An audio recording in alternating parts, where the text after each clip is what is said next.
Të gjitha falënderimet i takojnë Allahut, Zotit ton, krijuesit të gjithësisë, Zotit i cili na udhëzoi në rrugën e drejtë dhe na bëri pasues të Muhamedit sallallahu alaihi wasallam.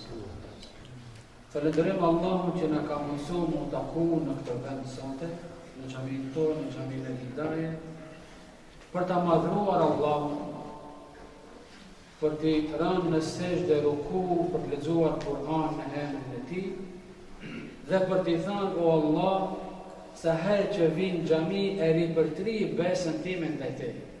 Të lutem ma pranohet. Allahu na pranoft për robërve të Tij të mirë inshallah. Ashtu si na ka bashkuar sonte në xhami, ai na ka bërë në xhami. Allahu na ka mundsuar duke na dhënë së pari kuvetin, shëndetin, bindjen, imanin dhe krejt mundësitë e tjera na ka bashkuar sonte këtu. Ky Allah nesër apo më vonë ka më na bashkuar në xhenet.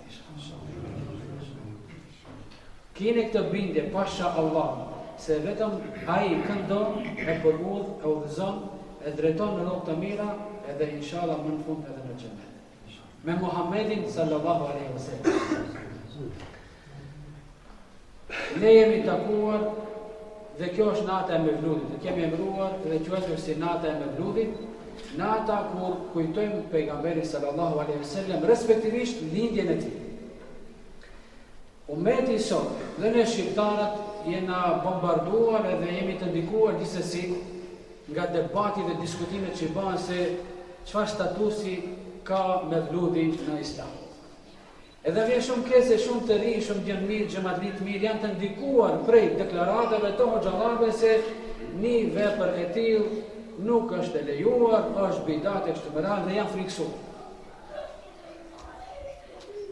Ne qëndrojmë në mes të kësaj çështje. Një prej dietarëve që kanë përzierë mendimin e tij dhe në 2-3 pika të shkurta do ta paraqes statusin, thotë kështu.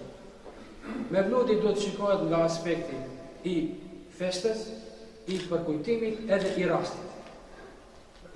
Kush e shef Mevludin si fest Bajrami e ka gabim.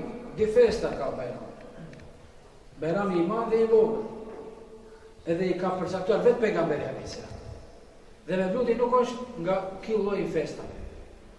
Edhe nëse dikush e fut Mevludin në këto lloj festash, është bidat edhe ka gabuar. Por nëse e shikojmë Mevludin për nga aspekti i përkujtimit të lindjes pejgamberit alayhis salam, si ngjarje, si përkujtim, ku flasim për cilësitë, personalitetin, i afrojmë besimtarët me Muhamedit sallallahu alaihi wasallam, e kontekstualizojmë vazhdimisht Muhamedit sallallahu alaihi wasallam, atëherë thotë është e kërkuar kjo vepër. E pëlqyer dhe e kërkuar. Dhe kush e merr edhe si rast, të bleni parteshat mira, ta shtrojni darkë, të bëjeni një ceremoni, vetëm si rast, edhe në këtë rast e kanë lejuar.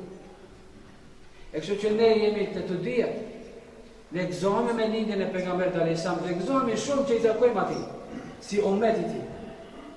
E përmendim atë, por edhe e përkujtojmë, edhe e shfrytëzojmë si rast.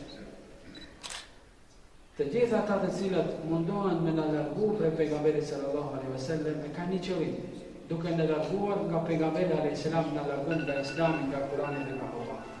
Dhe qëllimi është ne mu bashku prapë të këto vlera të mdaja, e inshallah sonte do të kalojmë çaste të bukura, të këndshme dhe Allahu të na pranojë këtë vepër, edhe një herë mirë se kemi ardhur, Allahu ju shpërblet inshallah.